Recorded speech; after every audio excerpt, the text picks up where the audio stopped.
Polres Oku mendistribusikan bantuan sosial, bansos, untuk masyarakat yang terdampak COVID-19 di wilayah hukum Polres Oku. Bantuan secara simbolis diserahkan Kapolres Oku AKBP Danu Agus Purnomosik di halaman Mapolres Oku, Jumat, 19 Agustus 2021.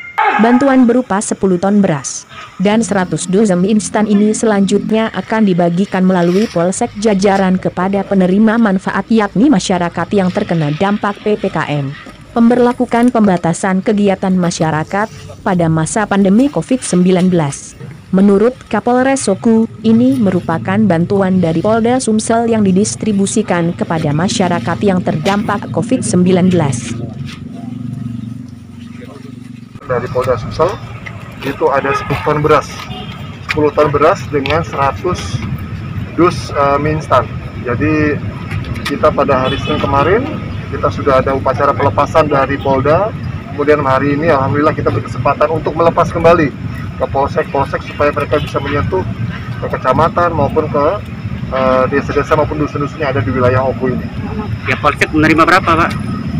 Itu kita bagi. Memang kita bagi dengan 11 polsek ini, termasuk juga kita sampaikan juga kepada rekan-rekan seperti ada dari kita dibantu oleh dari mahasiswa, kemudian juga dari LSM, kemudian juga ada dari wartawan pun juga sama. Kita minta supaya mereka bersama-sama dengan Polres Oku ini kita bisa menjangkau atau mengetahui siapa yang memang betul-betul membutuhkan.